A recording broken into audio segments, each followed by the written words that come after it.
Hi, everyone, and welcome to the webinar. We're so thrilled to have you today, to have you with us today. We want to share, we thought for September Blood Cancer Awareness Month, it would be highly appropriate to share all the innovation that's happening in multiple myeloma, lymphoma, leukemia, and MPNs. And so we brought several doctors together to do this for you in celebration of Blood Cancer Awareness Month. It's imperative that we share what we can about these diseases that we have to increase awareness and to advance research. So we're going to be talking a little bit about that today, a lot about that actually, as we also hear from these doctors who are amazing.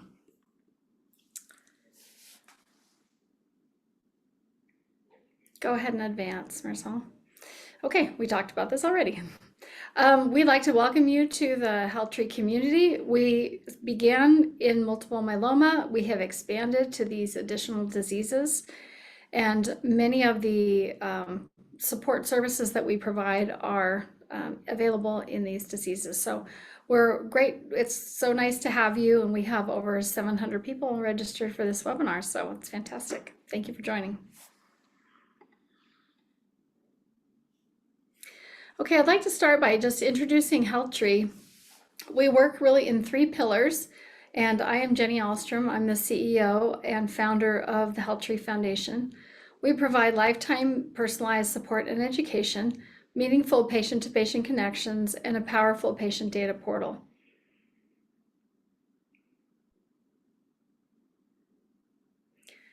Why did we create HealthTree Foundation? Well, I'm a myeloma patient. I was diagnosed in 2010 and came from a tech background. My husband came from an entrepreneurship background, and we just thought things need to be changed because the current process of how research is performed, in my opinion, and many others' opinions, is just too slow. So how can patients contribute to their own cure? How can we provide tools and technology to the researchers to have them do their research faster on behalf of us so they can cure us faster? I was diagnosed back in 2010, like I mentioned. I did tandem stem cell transplants, a variety of combination therapies, and over almost 3 years ago, did a CAR T therapy. So I know some of you are very familiar with those protocols, and I've been very blessed to have my myeloma, for the large part, be in remission, so I can do this advocacy work and support patients. And it's been one of the most meaningful and rewarding and fun things I've ever done.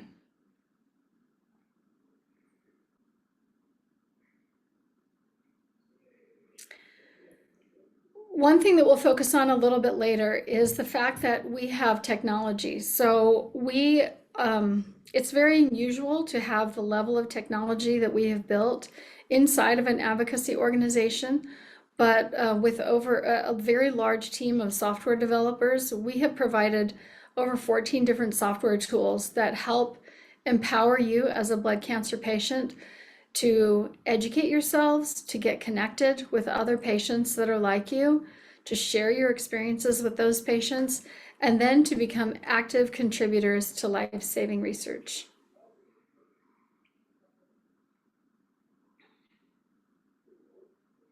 This is an example of how we use our education. We have many programs, as you can see.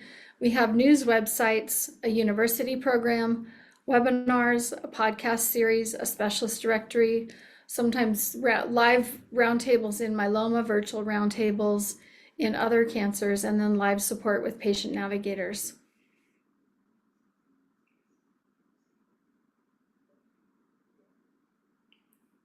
Our patient education events team is part of this event and has created many resources for you.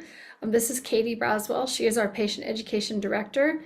And over her are Cindy, who is running the multiple myeloma webinars, Mary, who is doing the acute myeloid leukemia and MDS webinars as well, and educational content. Dalton, who is now doing our CLL and MF webinars and education content, and our operation managers, Marisol and Mary Lou. As our team has expanded into other diseases, we're adding additional employees to be able to support you. Now, on community, these are our patient-to-patient connection programs. So we have a HealthTree coach program where you can find a mentor. We have regional cure teams that we invite you to join if you'd like to participate in either advocacy, like handing out brochures, or helping people understand more about HealthTree Cure Hub, or doing local fundraisers. That's kind of our regional cure team. We have a REACH initiative where we're supporting, like for example, Black Myeloma Health, or a Hispanic program with content in Spanish. HealthTree Connect, which is our own social media platform, and then a HealthTree Moves app that will be used to help do community type get-togethers for fitness. You'll be hearing more about this, and I'll be doing a demo for you today about HealthTree Cure Hub, but this allows you the ability to contribute to academic research in significant ways, and we'll talk about why this has never been done before and why we're the first to do it. There are other benefits that you can see here about participating in HealthTree Cure Hub, but I want to spend more time on that after the doctors conclude speaking, so I hope you'll stick around for that. We'd like to thank our Blood Cancer Awareness Month sponsor for this series, GSK, and our event agenda is, we'll first start with Dr. Josh Richter, who will share multiple myeloma. Dr. Tremblay will then share leukemia update. Dr. Habermann will then share a lymphoma presentation, and Dr. Mascarenhas will share on for MPNs. And then I will show you how you can play a role in advancing blood cancer research through HealthTree Cure Hub.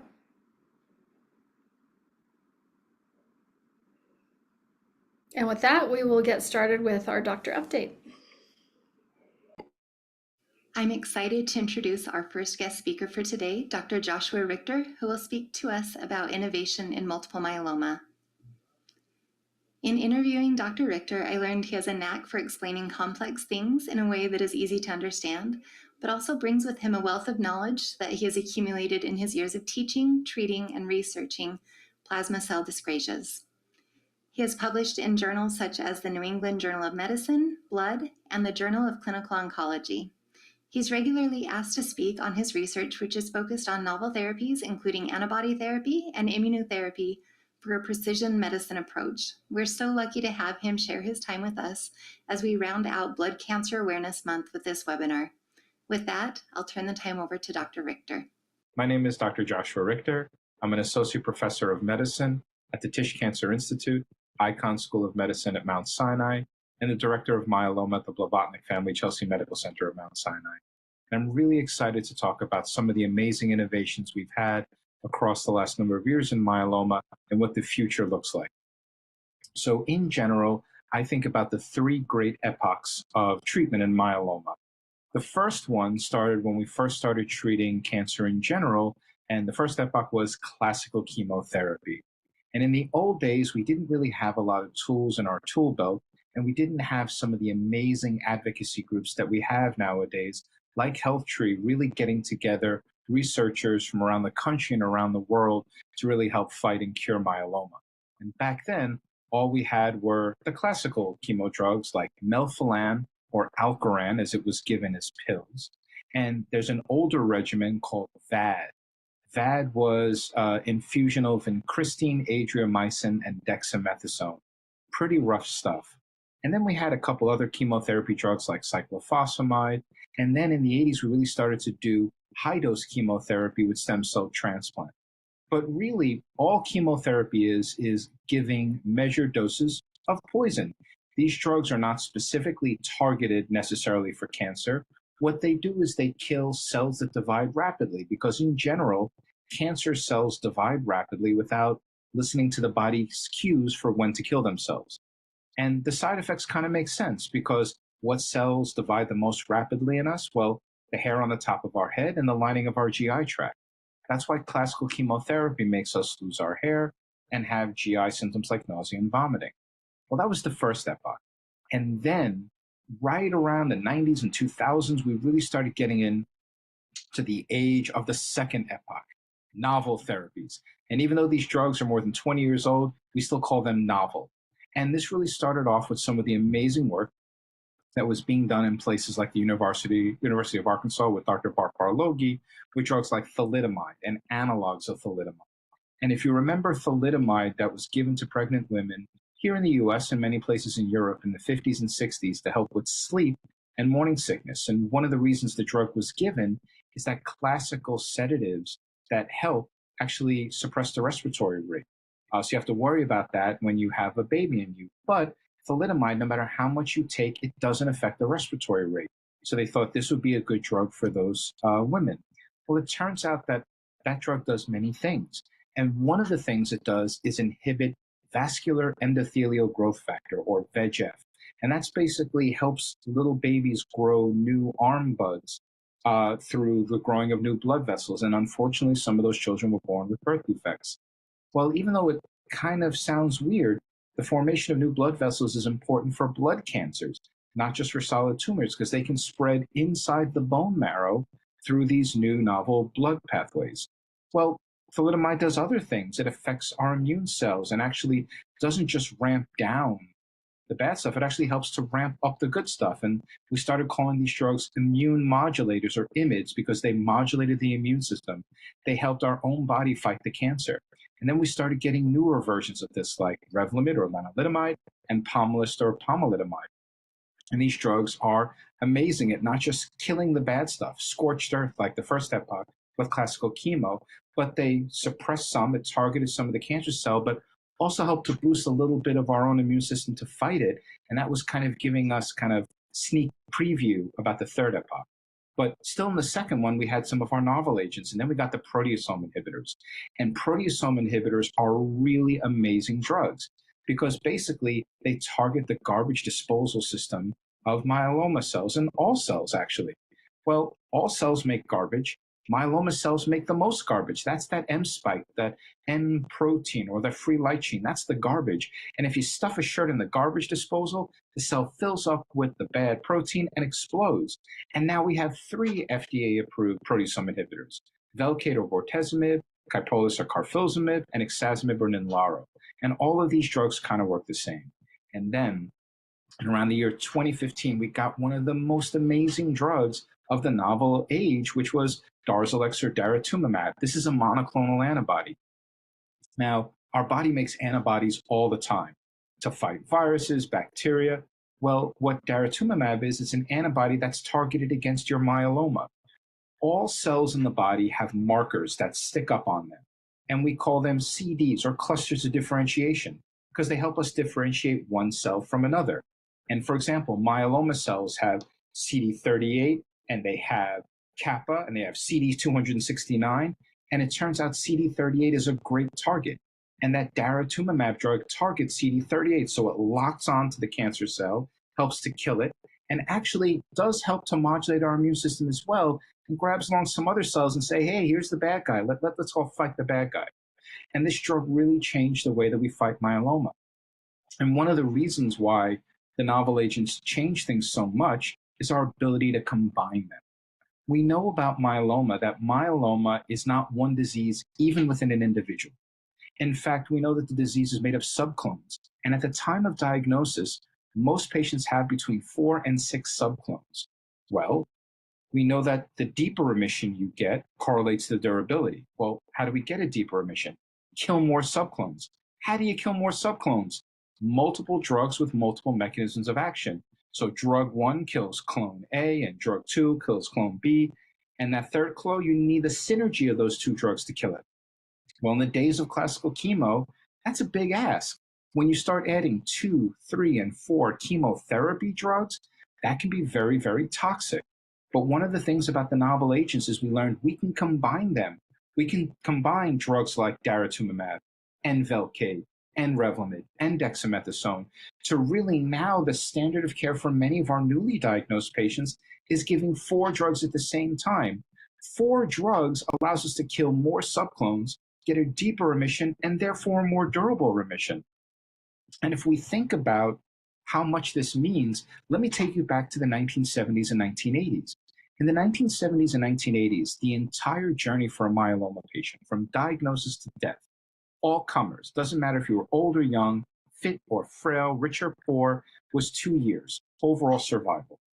We recently had some data presented from the IMRAJ trial.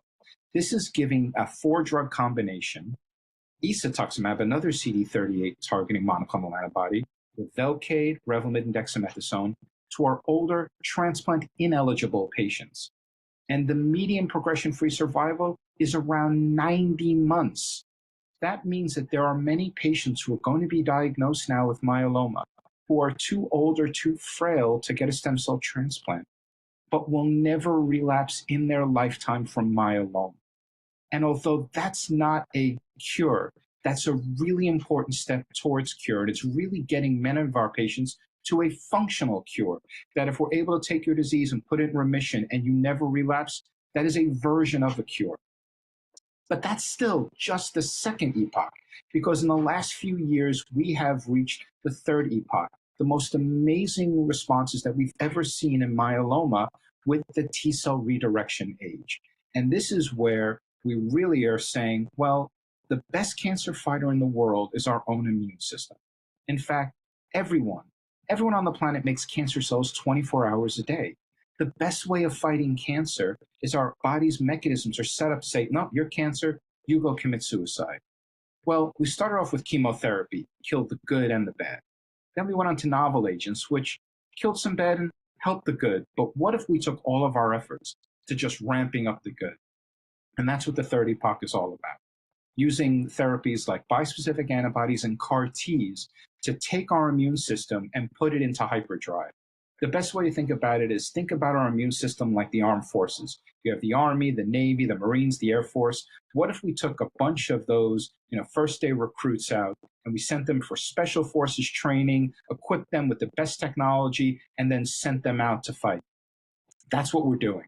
And the two technologies, one are bispecific antibodies, the other is CAR T. Bispecific antibodies are just like daratumumab and isatuximab. They're antibodies, but they have two arms.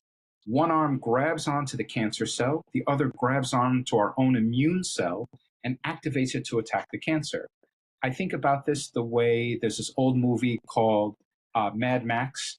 And in Mad Max, with Tina Turner, who's amazing, they had this saying about Thunderdome, 2 men enter, 1 man leaves. That's what a bispecific antibody does.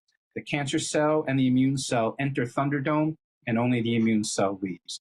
These drugs are unbelievable, and they're off the shelf. They can be given anywhere at any time, because myeloma doesn't always wait around for the right time and the right place. And if your disease is out of control today, we can give a drug like this today. Amazing. And some of the best therapy we've ever had is CAR T, chimeric antigen receptor T cells.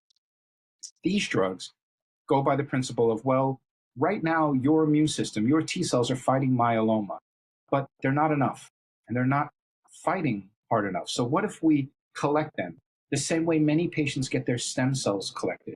But we switch the dial on the machine, and instead of collecting stem cells, we collect your T cells, and then we send them out for special forces training, and we equip them with the greatest technology and greatest weaponry, and we make them target your myeloma. So one of the most important targets that we've identified in the last number of years is BCMA, or B-cell maturation antigen. It's another one of those CDs, CD269. And for 2 of the 3 FDA-approved bispecifics and 2 of the FDA-approved CAR Ts, that's the target they use. And that target is almost exclusively on the bad cells. It's a little bit on some other immune cells, but it's really mostly on the cancer cells. So now we collect your T cells, we engineer them, but we can't just infuse them into your body. There'll be a voice amongst the crowd because we all have a T cell repertoire. We have T cells in our body fighting bacteria, viruses, cancer. We want those T cells to be the dominant force. So we give low doses of chemotherapy to create immunologic space, and then we reinfuse those CAR T cells and they attack the cancer. It's a living drug.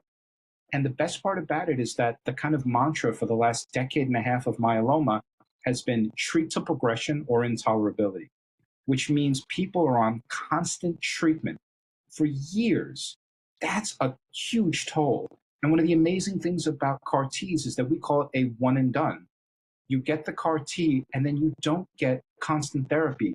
The drug or the therapy that lives in you continues to fight the myeloma. And the hope is that either it gets the disease so far down that it stays down really long or forever, fingers crossed, or it develops a kind of long-term memory response where it kind of helps your immune system say, hey, if you see this guy again, you've got to kill him immediately. And these therapies are amazing. And the future of myeloma right now is taking this third epoch, the T cell redirection, to the next height. And how are we doing this? Well, one of the things we know is that combining therapies in myeloma is the way to achieve those deep remissions. We knew that even back in the second epoch, where combining multiple agents was the way to kill multiple subclones. Well, what if we update that model and still combine, but combine with our newer optimized therapies? So now we have a couple of big targets we're going after. CD38 is one of them. BCMA is another. There's another one called GPRC5D. It's another marker that's on all myeloma cells. We even have a newer one called FCRH5. And we're starting to combine them in a number of really novel ways. One is by taking some of those bispecific antibodies and giving them along with drugs from that second epoch, combining a bispecific antibody with daratumumab, or combining a bispecific antibody with an IMiD drug like Revlimid or Pomalyst. We actually have a study called Redirect where we take two bispecifics and give them together. And one of the things is we're seeing patients that have extramedullary disease, that's myeloma that lives outside of the bone marrow, that can be particularly difficult to treat. But when we give two bispecifics at the same time, it seems to melt away. We're having unprecedented responses with this approach. For CAR Ts, well, we're coming up with a couple of novel approaches to optimizing CAR Ts. One is right now they're all autologous, meaning we collect your T cells and engineer them to put them back in you. Well, that engineering can take time. So we have a couple of ones that are approved, but they can take 4 to 8 weeks sometimes to make. Myeloma doesn't always want to wait 4 to 8 weeks. So we have fast CARs, CARs that we can manufacture in less time, maybe a week or two. We have allo CARs, CARs from a donor that can be off the shelf and ready to go. Now we have dual-headed CARs, and we have a couple of really fancy dual-headed CARs. We have one dual-headed CAR that gets that BCMA and the GPRC5D. Those are two of our most potent targets to date. We have one really clever one that combines BCMA and CD19. CD19 is not normally expressed on myeloma cells. It's really common in lymphomas and leukemias, and there are several CAR Ts and bispecifics approved that target CD19 in lymphoma and leukemia. But there's some theories about a myeloma stem cell that expresses CD19. So the concept behind this CAR is you kill the main stuff and you kill the stem cell. Like you have a tree in your front yard that you want to chop down. You chop it down, but you also poison the roots. So one of these technologies may emerge as a pathway to either unbelievably long remissions or even cure. Because in myeloma, when you start off with a new therapy, we always have to start off at the end, because right now, our upfront treatments have about 100% response. And as I mentioned, with regimens like these quadruplets and IMRAs, 90 months without a transplant, well, we can't take a brand new therapy and just replace that, even though it's exciting. We test it, and then we say, all right, it works. Well, is it better than what we do in later line? Okay. Is it better than what we do in early line? Okay. Is it better than what we do in frontline? And right now, there's some really amazing studies like the CARTITUDE-6 study, because right now, the standard has been for transplant-eligible patients to get induction therapy followed by a stem cell transplant. Well, is CAR T better? We don't want to guess. We want to know. So it's a randomized study. Patients get induction therapy, and they get randomized to a stem cell transplant or a CAR T. So we're really on the precipice of achieving unbelievably durable remissions. And what we're going to start seeing over the next few years is a leap, not only in therapeutics, but in diagnostics. And one of the things that we've seen in the world of other malignancies like Hodgkin's disease is that the response rates and the cure rates are so high, a lot of efforts are now to back off. What is the minimal amount of treatment to cure? Well, we know that not all myeloma patients are the same. So do we need to get everyone to MRD negativity? We know that people who get MRD negativity, that means with our best technology, we can't detect any myeloma. They do the best, but that's not the whole story. And there's some amazing work coming out of other parts of Europe from a doctor named Bruno Paiva, who's noticed that some patients revert to what's called an MGUS-like state, meaning we get the myeloma down. It never goes to zero, but what's left doesn't do anything. It just sits there. So does everyone need therapy forever? No. Again, everything comes down to Goldilocks. We don't want the porridge too cold. We don't want you to relapse. We don't want it too hot, meaning we're giving you constant treatment for years, even if you don't need it. So the goal over the next 3 to 5 years is to make the porridge just right for everyone. We almost have this joke in lymphoma, they have hundreds of types of lymphoma and one treatment. Right? Everyone gets R-CHOP, even if you have diffuse large B or activated B cell or Burkitt-like, they have all this. In myeloma, we have 100 treatments, one disease, multiple myeloma. But what we're struggling towards over the next period of time is identifying what makes your myeloma different from someone else's and really giving a precision medicine approach that goes from soup to nuts, where you'll come in for a diagnosis. We'll send next level genetic sequencing, proteomics, immunologic sequencing.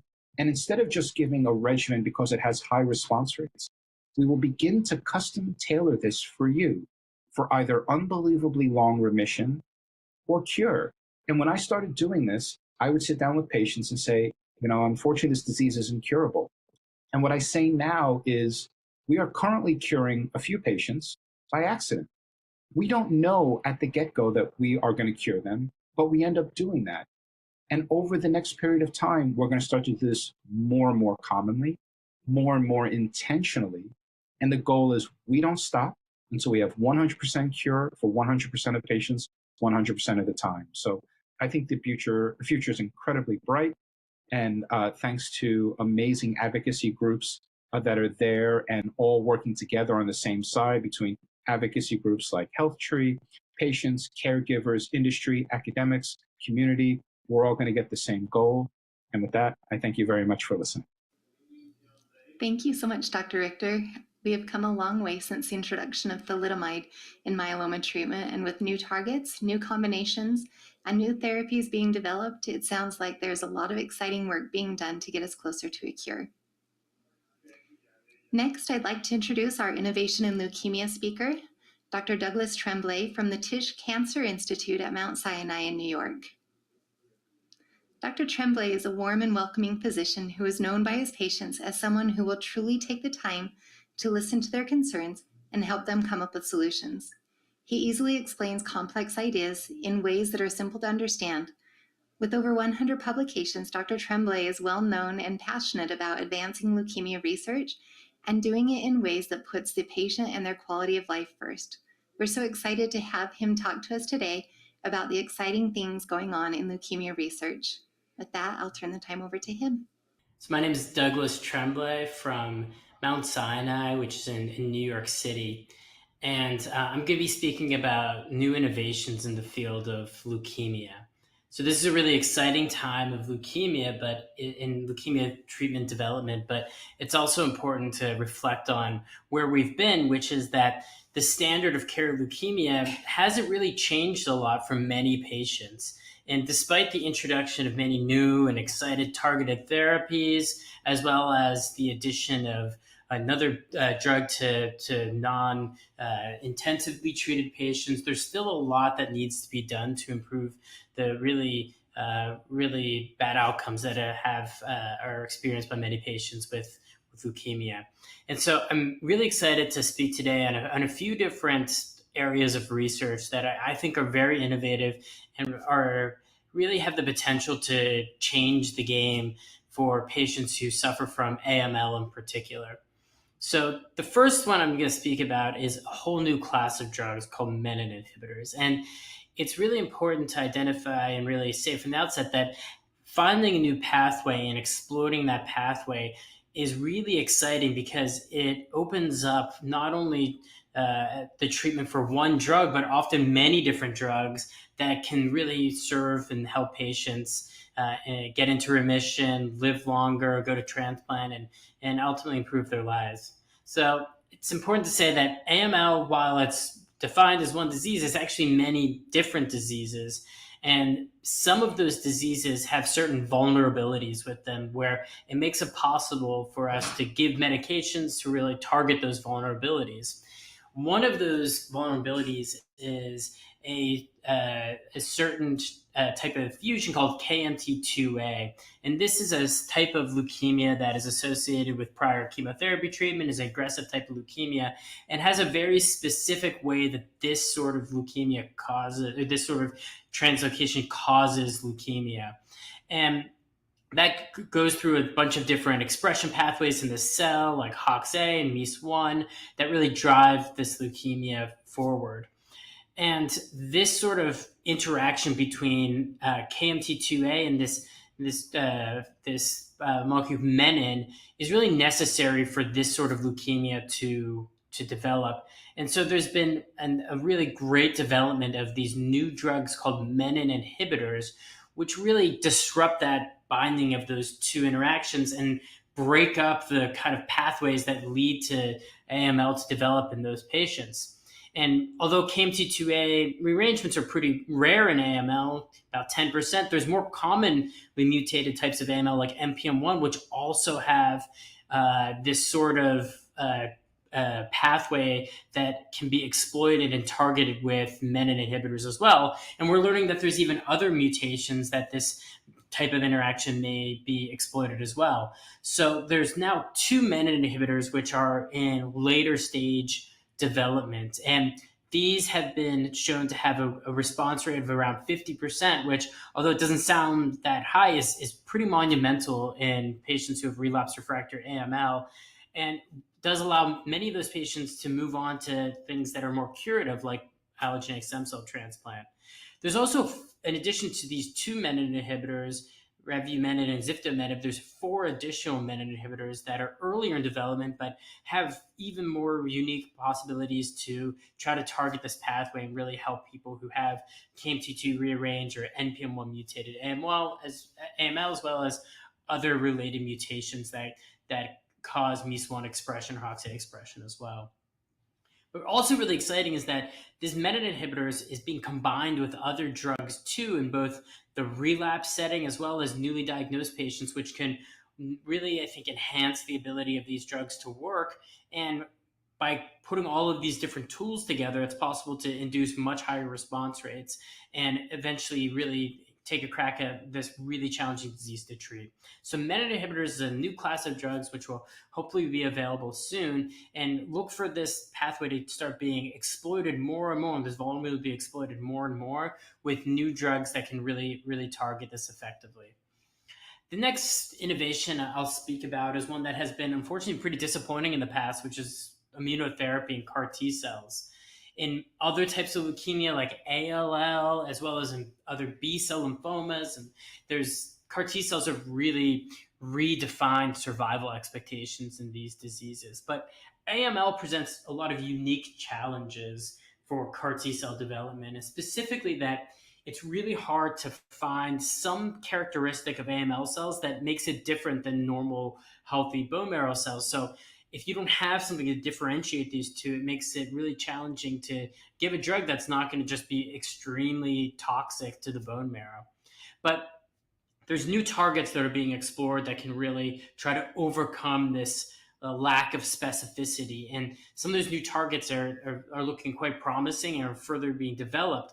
And there's also new approaches to the CAR cells and using different types of cells like CAR NK cells and fine-tuning CAR T cells to try to improve the sensitivity to the actual leukemia cells while sparing the normal cells. So this is much more early in its development as compared to menin inhibitors, but it's something that I think is really exciting to see, and hopefully in the future this will enter the treatment armamentarium as well. Another aspect I'll mention too is transplant strategies. Even though transplant can be a curative treatment for patients with leukemia, there's still a major limitation in that many patients will relapse, or there's issues like graft versus host disease. And so there's now promising avenues that involve engineering these sort of donor cells for the transplant so that they target any sort of leftover leukemia cells as well as any leftover stem cells from the patient and then spares any of the donor cells. And the idea is to really make it so that all of the patient cells and the disease cells are all erased, and that the donor cells can work much better at reconstituting the bone marrow and also fighting any residual leukemia. And there's a trial that is really exciting to see with a platform called T-Scan that results are very early, but are suggesting that this is really safe and efficacious ability to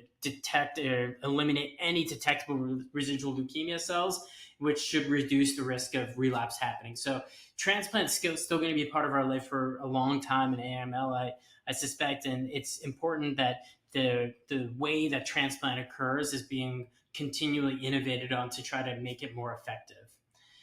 The last big update I'll mention isn't so much a new strategy or anything, but is really, I think, a really monumental effort by many people in the leukemia community to come together to design what we call umbrella trials, precision umbrella trials for AML and MDS through a platform through the cooperative groups called myeloma. And an umbrella trial is a type of clinical trial that evaluates multiple drugs in patients with the same disease, but they may have different biomarkers. And this is a really innovative platform that is just starting to get going now, where patients will be able to be enrolled, and based on their exact characteristics will be matched with specific clinical trials which are targeted for that disease. And these different earlier phase 2 trials can then provide more information that then can be expanded into larger trials and really enhance and flesh out the treatment landscape of AML and MDS. So this has been a monumental feat that the NCI has really undertaken to try to develop this MyeloMatch platform so that there can be not just one new clinical trial, but dozens of clinical trials in different settings, either up front or at consolidation or MRD positivity or transplant, that we can really use that to efficiently enroll to these trials and really accelerate the therapeutic development for AML and MDS. So I want to highlight this because I think it's been a massive undertaking that's been happening for a long time. And it's now just coming to fruition where this platform is being open and these trials are starting to open. And it's really exciting to see how this will really step on the gas, so to say, in treatment development. So these are 4 areas, I think, of innovation that are happening in the leukemia space, some which are more sooner to come out and be available to patients, like menin inhibitors, some that are later on, like CAR T cells. But all of these are very interesting, innovative, and exciting prospects that make me really excited for the future for AML treatment, and really excited to be a part of many of these efforts and to be see how this field really develops. Thank you, Dr. Tremblay, for that incredible presentation. We will be excitedly following the innovations in menin inhibitors, CAR T, transplant strategy, and precision medicine. What an exciting time in leukemia research. Our next speaker for today's event is Dr. Thomas Habermann. Dr. Habermann is a hematologist-oncologist at the Mayo Clinic in Rochester, Minnesota, specializing in the care of individuals with different types of lymphoma. Dr. Habermann is an incredibly accomplished and well-respected physician. He has been a key part of a lot of exciting innovation in the lymphoma space over the years. With over 400 authored papers and 7 books, he's a powerful voice in the hematology world. We are so grateful to have him here to talk about innovation in lymphoma. With that, we'll turn the presentation over to him. Thank you. It's a privilege to be here and discuss innovation in lymphoma 2024. These are my disclosures. Innovations in 2024 come under 5 different areas in my judgment.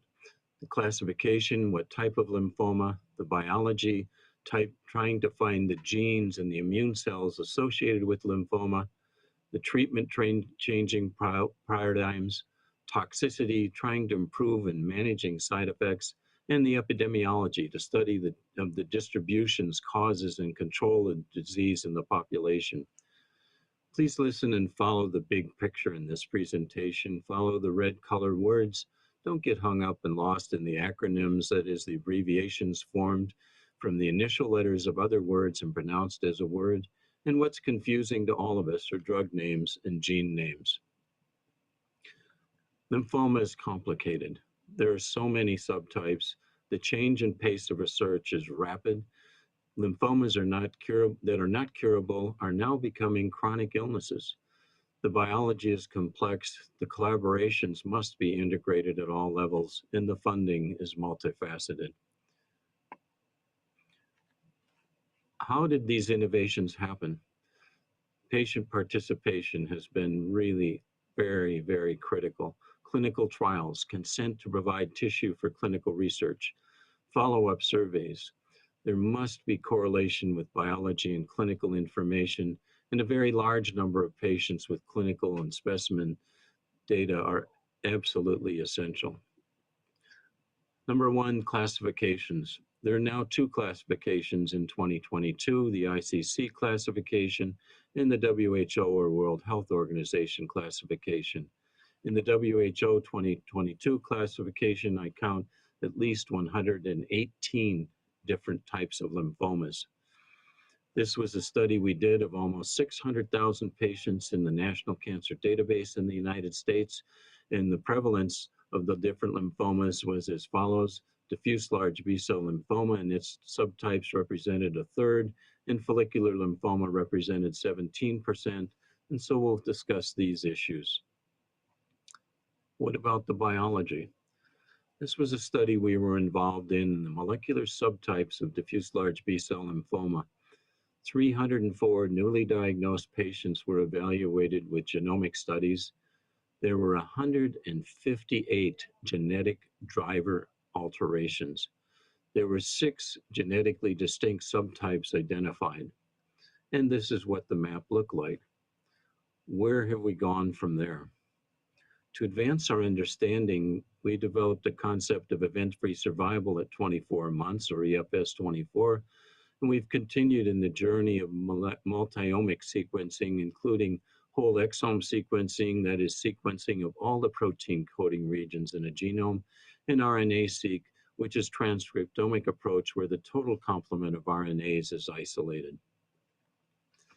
Achieving EFS 24 is landmark observation in aggressive lymphoma. In diffuse large B-cell lymphoma, patients who achieve an EFS 24, which means no relapse, no retreatment, and alive at 24 months, have a survival that's similar to the general population in the 5 years after achieving an EFS 24. We studied it with scans, and that was called PFS 24. Well, what does this look like? On the left is the overall survival from diagnosis. The red line is the age and sex matched population. The black line is diffuse large cell lymphoma patients, and you can see they don't do as well. But on the right, if you then start looking at overall survival after achieving EFS 24, you can see that the curves superimpose on each other. The next area we got involved in was a transcriptomic classification of diffuse large B-cell lymphoma. The goal of this study was to identify high-risk patients in diffuse large B-cell lymphoma. How did this get accomplished? We partnered with industry. A large number of patients were included, 3,192. Recall that I just said in the study in 2018, we had 300 and some patients. We used patient samples from a large number of clinical trials and cohorts. What was learned?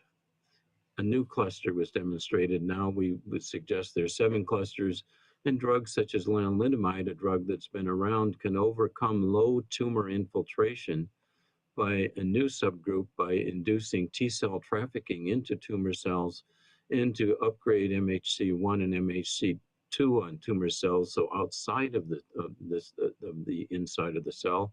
And we demonstrated a regulator of MYC biology. MYC is very important in this disease.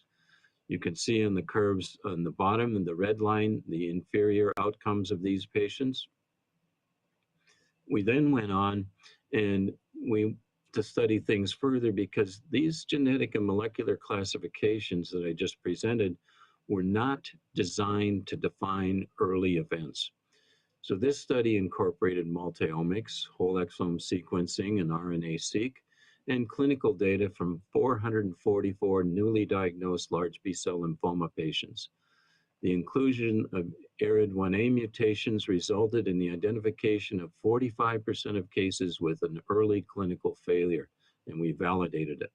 This was the first study to identify a signature that identifies patients for early clinical failure. We included the concept of the EFS24, and you can see in the red line the poor outcomes of these patients versus low-risk patients at the top. And you can see there's a difference in 95% survival at 4 years in the top versus around 25% in the bottom. Well, what about follicular lymphoma? This was the largest study published at the time of looking at the patients treated in the rituximab era, and we reported that essentially 80% of patients were alive at 10 years. What have we been looking at further now? Now we're actually moving studies, RNA-seq studies, to isolated B cells from follicular lymphoma tumor patients. And we've been looking at, in the node, different traffic and different understanding of the geography of different T cell subsets and where they play out, and then the genomics on the right. What did we learn from this particular study? We identified 3 transcriptional states: inflamed, proliferative, and chromatin modifying. So why is this a big deal? Well, each of these 3 states was associated with a combination of mutations. The hope a long time ago was that we just would have certain mutations. Also, follicular helper T cell interactions, and then the microenvironment with activated T cells help identify 3 different subsets, which will be under further study in the future. Well, what about treatment? This is the 75 years of lymphoma treatment, starting in 1949. The second drug, methotrexate, in 1953, the year I was born. Then along came rituximab in 1997. The first era was the chemotherapy era. Rituximab started the targeted therapy era. And now we are in the immune therapy areas. And you can see in the blue drugs in the final right side that there are 12 drugs there that have met regulatory approval and under further evaluation and further study and further treatment profiles. We know that we can cure 65 to 75% of patients with diffuse large B-cell lymphoma. We can do that with standard regimens in orange that are difficult to see here, but R-CHOP chemotherapy, R-EPOC, Pola-R-CHP. But then where all of the efforts are now focusing far more is in the relapse refractory setting. We had transplant, we now have CAR T cells, and then underneath this you can see that we have in orange different drug regimens, and in blue different drug regimens. And these novel agents are available, but in what sequence and how are we going to use them? What's an example of a very recent change in the last 3 years especially is that in relapse refractory diffuse large B-cell lymphoma, if patients are fit for high-dose therapy and they are late relapse, then we still proceed to the auto stem cell transplant. In patients who are relapse at less than 1 year, then in those patients we will move to CAR T cell therapy. For those who are unfit, we then have the multiple other drug regimens that we potentially have available that I briefly showed you. This is what's happened in the CAR T cell era. These are the 3 Food and Drug Administration approved regimens or drugs, and the 2-year progression-free survival is 30 to 41%, so remarkably good outcomes. And now there are all kinds of different new CARs that are being developed and new sophistication because of this understanding. But along with this era, the bispecific antibodies, these other cells had to be manufactured and using patient cells. The bispecific antibodies are off the shelf. So a combined antibody of anti-CD20 and anti-CD3 and different immunoglobulin fragment formats have been developed and are under evaluation in studies and future studies. Mosunetuzumab is an example of a bispecific antibody. You can see this blue antibody here in gold.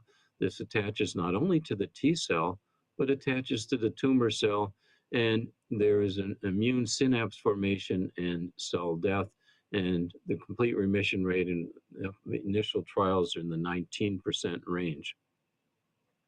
Glofitamab is another drug that's used in combination with obinutuzumab, and it, in looking at the complete remission rate in all doses in all patient studies was 39%, and this is under continued evaluation.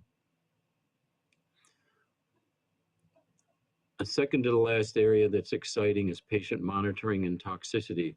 We put together an international collaboration of 40 patient advocates, clinical investigators, regulators, pharmacists, biostatisticians from multiple continents. This essentially represented the modern world worldwide, and produced a call to action paper with tangible targets and timelines for improvement. We want to improve patient experience data and how we get it, so Apple Watches and other approaches. We want to improve tolerability and survivorship. And we have 2 publications out, and we're now planning a series reflecting each of the 6 subtopic sections. Lastly, what about epidemiology? We developed the LEO Consortium, which is an integrated long-term follow-up cohort, 8 academic centers that are very interested in lymphoma. From 2015 to 2020, 7,735 patients were prospectively enrolled, and we continue to enroll. But most importantly, we're now really improving our accrual in underrepresented minorities, including Black African Americans, Hispanics. We've always accrued adequately in women, but we're really looking at any differences we can look at there. And we collect multiple sets of data, including serum, plasma, and genomic data from patients. And so with that, I think these are the innovations and directions that we're going in these fields. And I'd like to thank you for your attendance and your attention. And these are colleagues who I especially want to recognize. Thank you. I'd like to thank Dr. Habermann for sharing his presentation about how much lymphoma care has progressed and continues to do so. The information shared on CAR-T therapy and the new and innovative ways in which we're able to monitor and gather data from patients is really exciting. Thank you so much for your insights. Lastly, I'm very excited to introduce Dr. John Mascarenhas as our speaker covering innovation in myeloproliferative neoplasms. Dr. Mascarenhas is a hematologist-oncologist at the Icahn School of Medicine at Mount Sinai and a member of the Tisch Cancer Institute. Dr. John Mascarenhas is one of the leading figures in the MPN space. He's published over 275 papers during his career, been invited to speak for countless different conferences and events around the world, and has served as a principal investigator of numerous clinical trials centered around innovating treatment approaches for MPNs and secondary leukemia. Of particular note, Dr. Mascarenhas serves as the principal investigator for the clinical trials arm of the National Cancer Institute-sponsored Myeloproliferative Neoplasm Research Consortium. Hi, I'm John Mascarenhas from the Icahn School of Medicine at Mount Sinai. Today I'm going to be reviewing what's on the horizon for myelofibrosis. But before we talk about what we're at the leading edge of, I want to just review for everyone where we've come from. So in 2005, with the discovery of the JAK2 V617F mutation that was found to be one of the main pathologic drivers of the JAK-STAT signaling system that contributes to the pathology of this disease, it really was the first molecular insight into this disease process that then led to the advent of JAK inhibitors, which has really transformed our field in a significant way. So the first JAK inhibitor that was approved was ruxolitinib in 2011, then followed by fedratinib in 2019, pacritinib in 2022, and then ultimately momelotinib in 2023. So in 2024, moving forward, we now have in the US 4 JAK inhibitors at our disposal. Now, they all have in common that they're JAK2 inhibitors, but there are differences in the kinome profile that likely explain differences in both their activity and toxicity profiles that allows for a practitioner to really tailor the therapy and personalize the approach with sequential options as well that didn't exist 10 to 15 years ago. Ruxolitinib still remains the most useful and used upfront JAK inhibitor for the majority of our patients. But for patients with very low platelets, less than 50,000 or even less than 100,000, we have pacritinib. And then for patients with very significant anemia and particularly transfusion-dependent anemia, even upfront, we can even consider momelotinib. So with these four options, one must understand that although they are all JAK2 inhibitors, due to sparing of JAK1, for example, with pacritinib, and to some extent with fedratinib, that may change some of the efficacy readouts that we see, less myelosuppression with pacritinib. With the fact that both pacritinib and momelotinib are ACVR1 inhibitors, we've learned that that likely mediates hepcidin expression and improvements in hemoglobin that we see with pacritinib and momelotinib, but less so with ruxolitinib and fedratinib. And then the fact that both pacritinib and fedratinib are FLT3 inhibitors likely explains why the toxicity profile with more GI-related nausea and potentially diarrhea are seen with those agents compared to ruxolitinib and momelotinib. The only drug that has a black box warning is fedratinib with Wernicke's encephalopathy, so please check vitamin B1 thiamine levels and replete as needed. But all of these drugs can really be tailored, and there's overlap. They're not, mutually exclusive in the upfront and sequential setting. But where we're really moving forward to, and joining the rest of oncology, I would argue, is combination therapies. For the rest of the time, I'm just going to highlight some of the exciting advances in combining rational therapeutics. And what's nice about everything I'm showing you is it's all predicated and endorsed by preclinical modeling that supports the clinical evaluation of these compounds. So the first one I want to highlight today is the pelabresib MANIFEST-2 phase 3 study, which is an evaluation of an oral pan-BET inhibitor, pelabresib. And this was in combination with ruxolitinib versus placebo in myelofibrosis patients who were intermediate 1 or higher risk and were JAK inhibitor naive. And the primary endpoint was spleen volume response at 24 weeks and total symptom score at 24 weeks. And the concept here is, can we do better than single agent JAK inhibitor? Can we get deeper responses from a spleen and symptom perspective? And then does that translate to better durability of response? And then ultimately progression-free survival and maybe even overall survival, which obviously requires much greater follow-up with these studies. And I'm highlighting this study because I think it really is it's a potential for a paradigm shift, but also highlights some of the challenges in developing therapeutics in myelofibrosis. So you can see from this waterfall plot that there was a clear advantage of the combination of pelabresib plus ruxolitinib in almost doubling the spleen volume response, 66% versus 35%. And that dark blue shows you that difference there.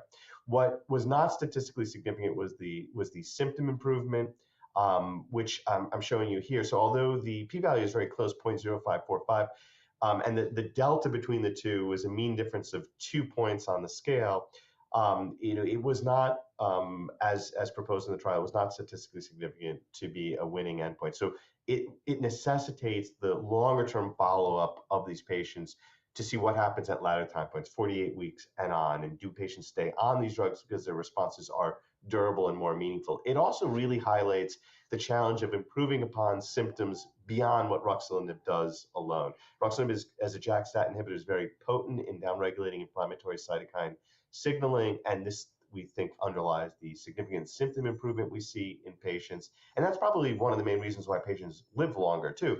They feel better, they move, they can eat, they reverse cachexia, and they are likely to have an improved survival, even simply from symptom improvement. And if you have a ceiling effect, which we see particularly with fatigue, it's really difficult to do better than that. If one looks under the surface, and again, I'm using this study to highlight what we're looking at in terms of biomarkers, we're seeing with these agents, and here with pelabresib, a greater degree of reduction in bone marrow fibrosis at 24 weeks, and less worsening of fibrosis over time, suggesting disease modification.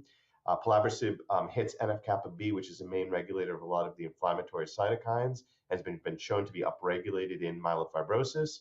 And this is done more potently with the combination of pelabresib and ruxolitinib than ruxolitinib alone. So there's very significant modulation of biomarkers associated with the disease. It is really paramount as investigators, sponsors with the FDA to validate that these biomarkers are actually clinically meaningful. And that's sort of the unmet missing piece here, is that we have a lot of this data, and this is one example. We saw data with navitoclax, the BCL2 XL inhibitor, as well as many other agents that they can have effects in histopathologic features, molecular features, and cytokines. But we need to validate that these actually correlate with outcomes that actually matter, progression-free survival and overall survival. To that point, I want to point out an interesting analysis done with selinexor, the XPO1 inhibitor, approved in myeloma and other lymphoid diseases, but here we're using it in myelofibrosis based on preclinical data that would suggest that it hits many relevant pathways, including p53.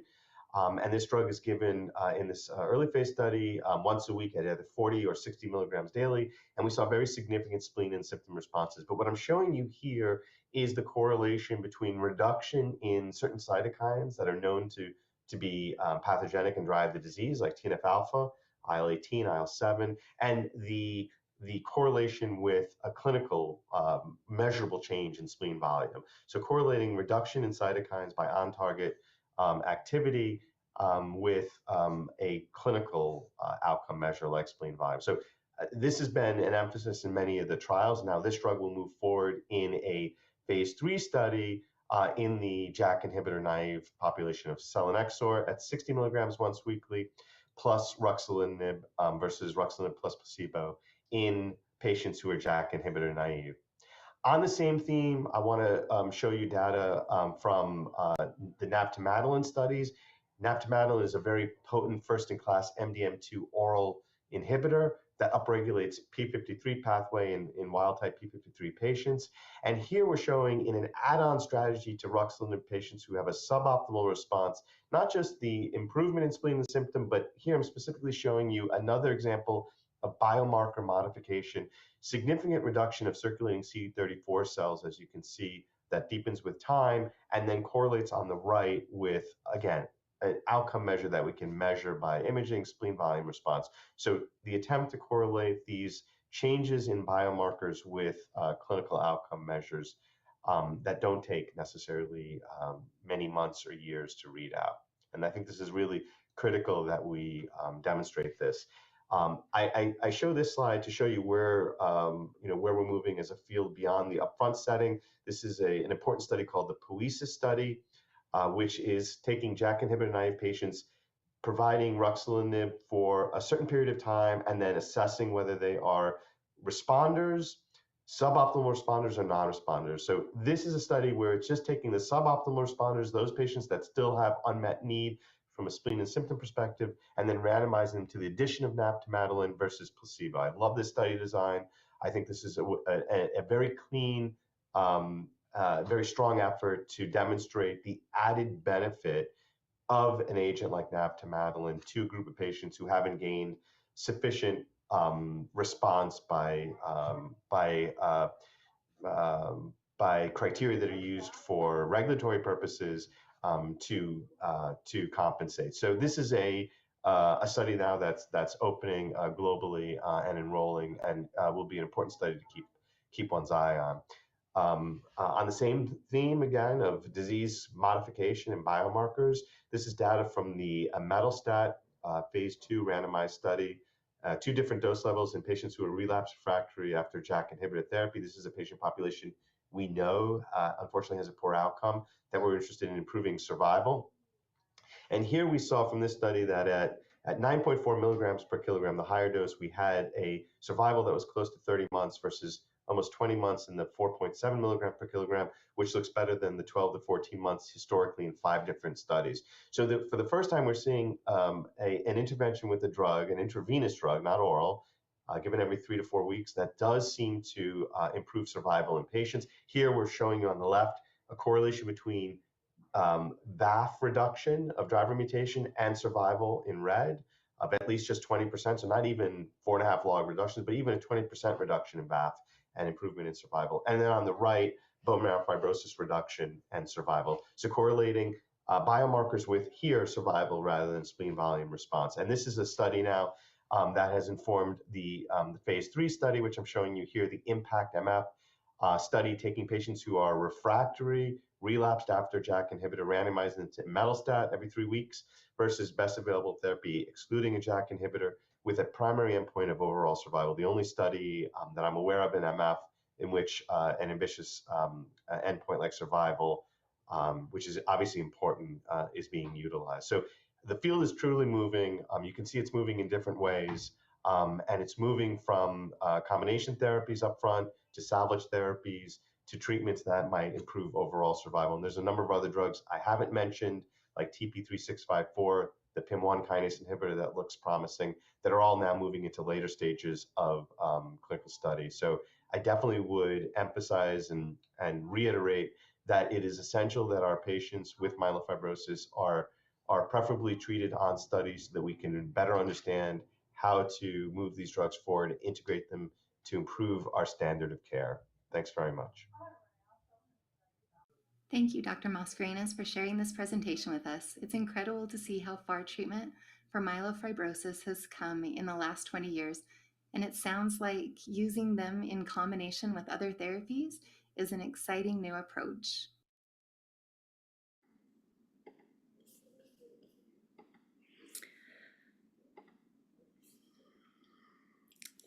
We're so grateful for these amazing doctors and their sharing of this. And now what we'd like to do is I'd like to share a little bit with you about our innovation, HealthTree's innovation, and show you HealthTree Care Hub. So let me do that.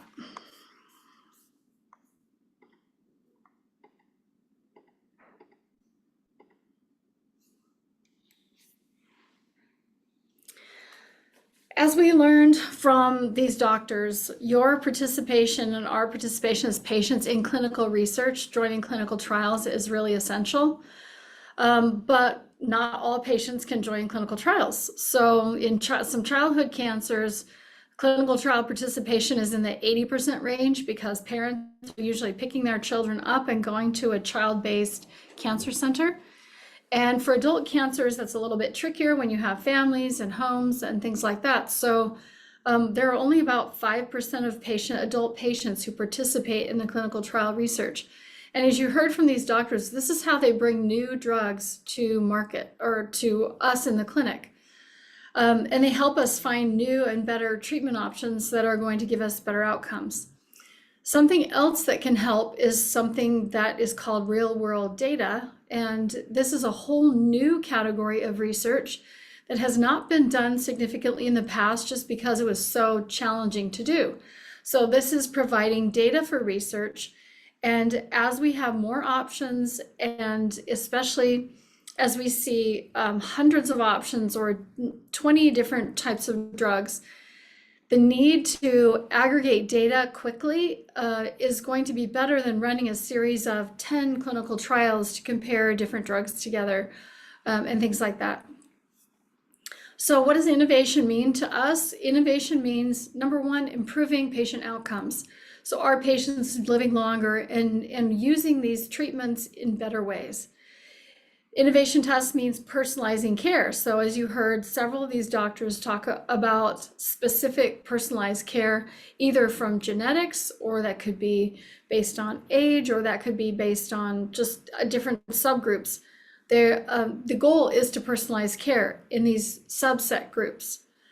That means implementing new models, tools, and technology. And healthcare traditionally has been lagging significantly in its ability to apply technology into research capacities. So what HealthTree is doing now is changing that.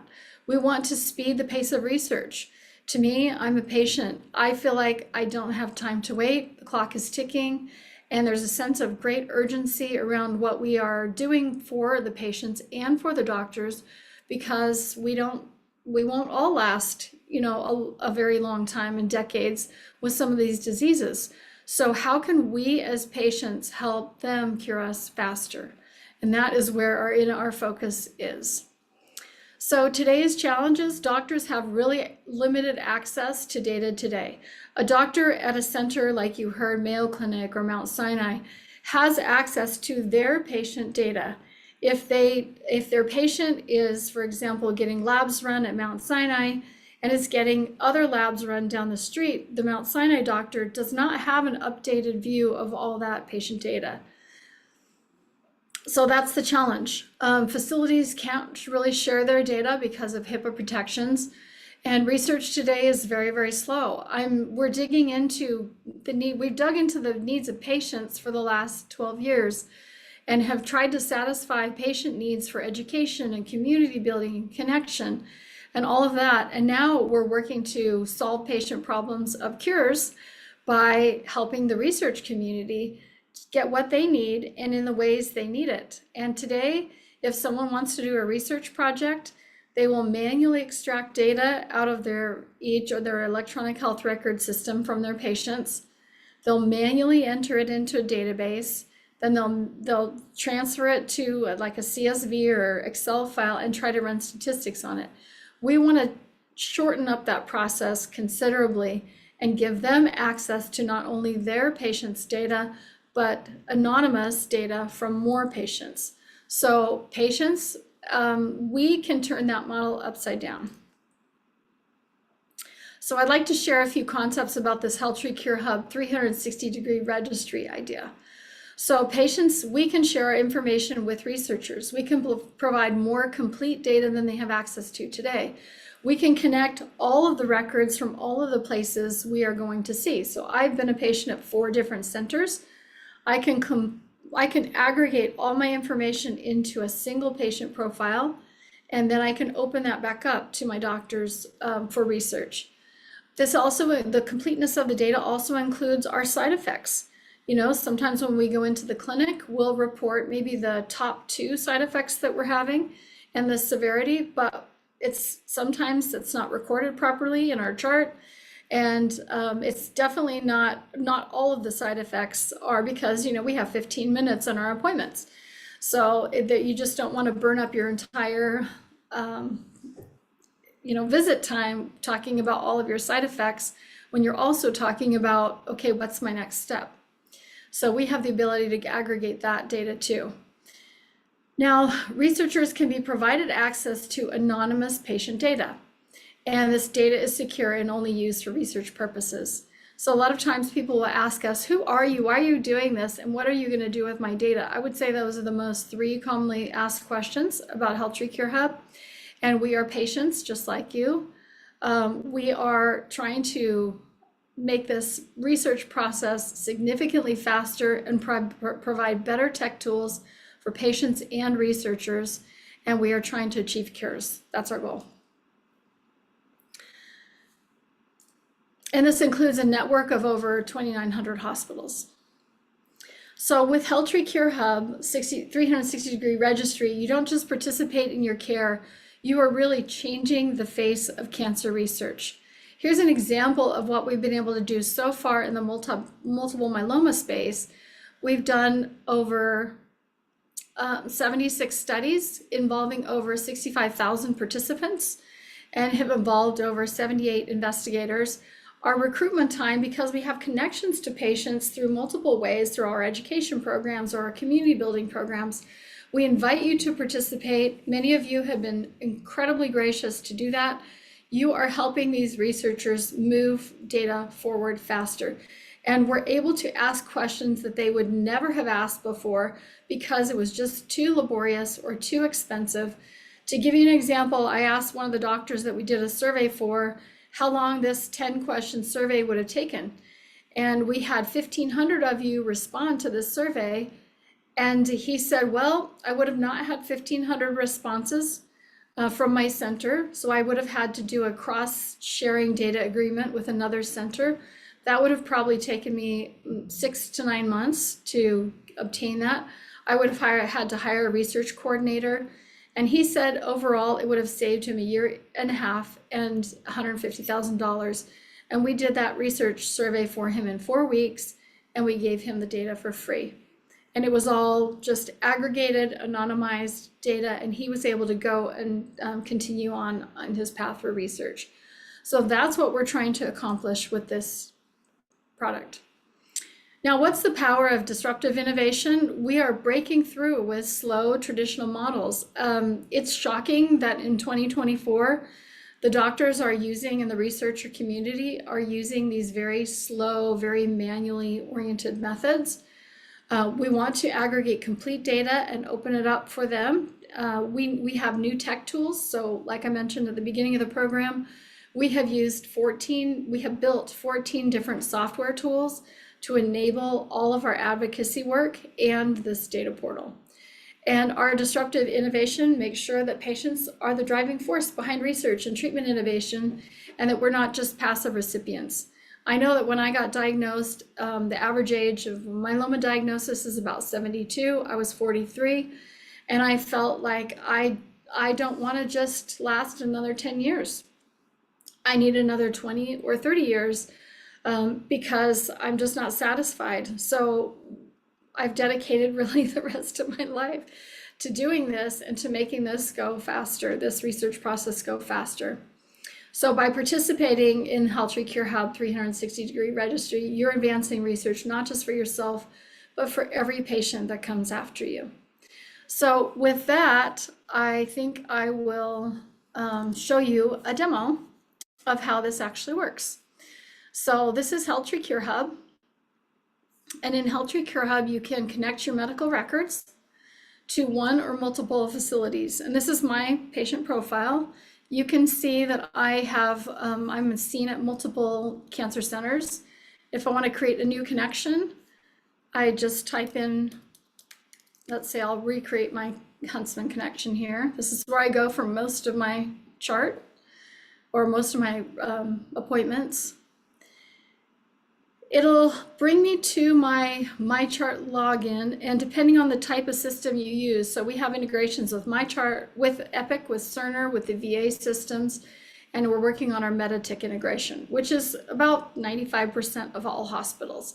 And we have integrations right now with over 2,900 hospitals. So I sign in. HealthTree does not save your login credentials. You're just signing into your regular MyChart.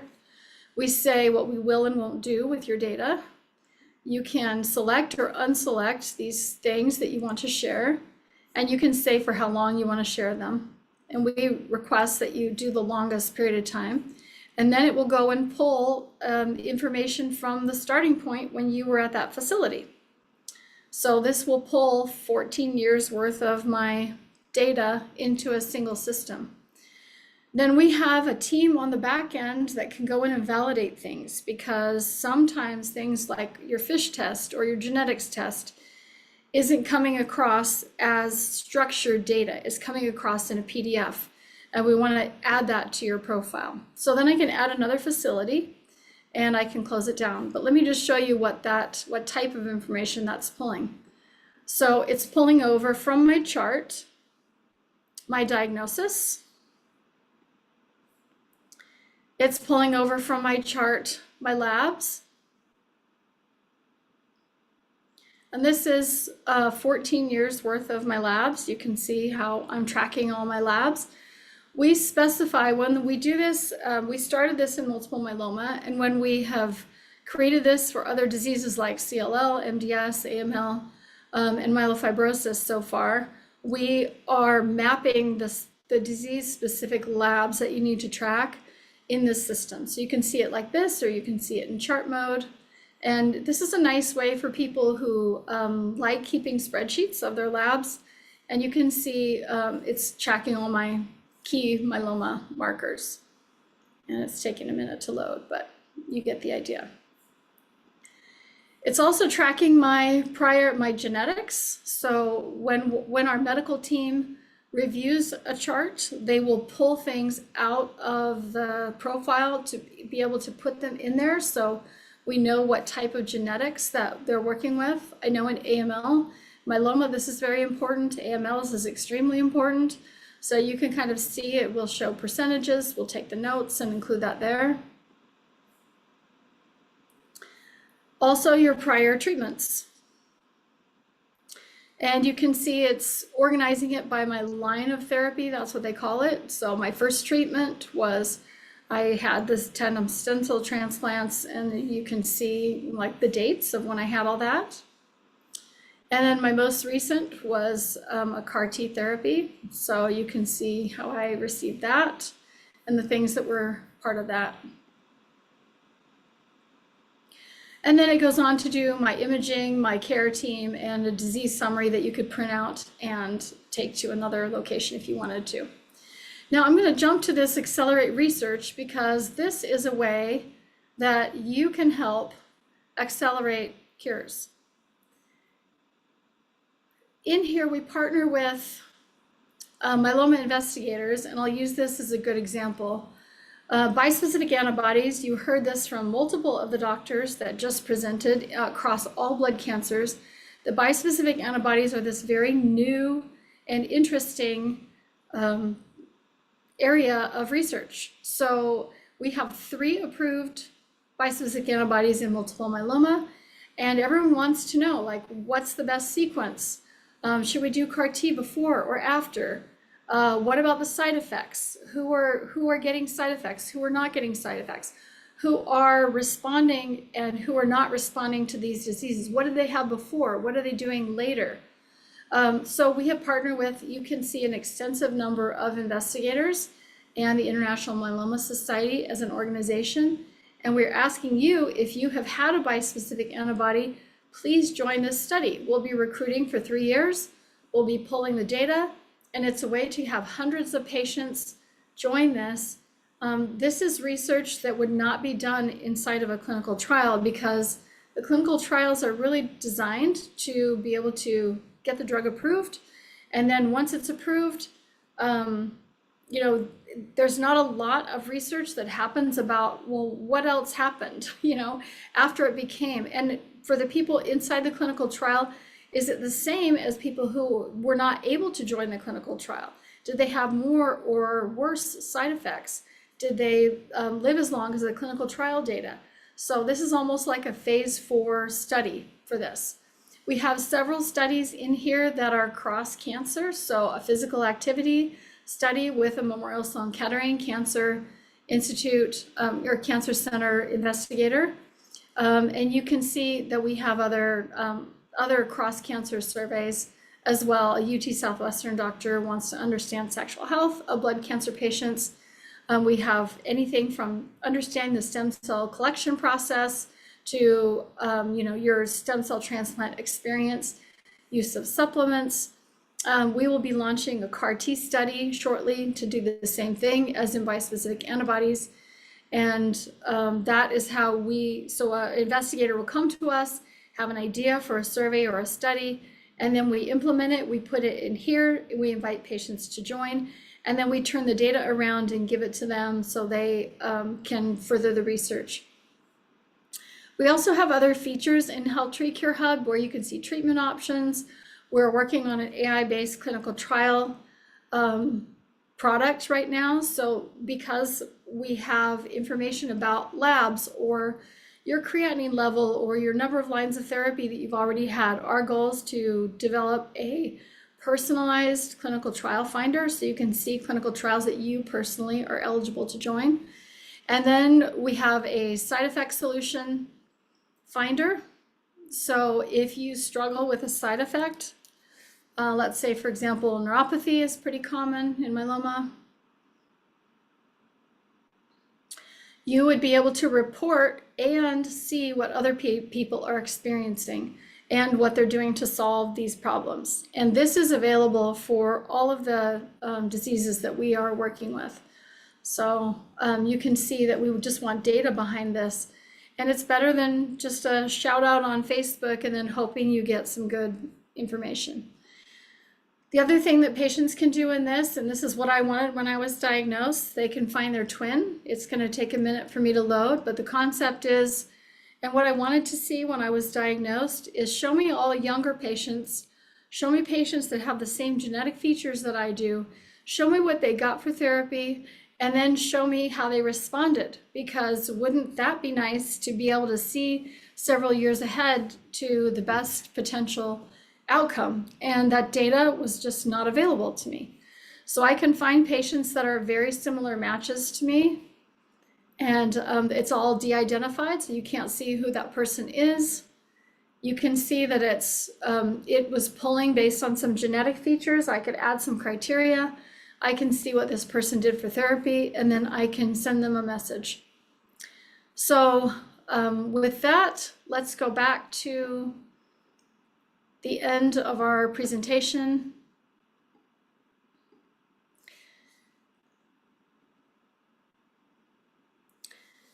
And just thank you for participating. So we invite you to join HealthTree Cure Hub and this new idea of this 360-degree registry. We will be partnering with individual institutions to be able to turn data around for their doctors, because they do not have access to this level of data, and we want to provide solutions to you as patients and to them, because it will all mean cures for all of us together.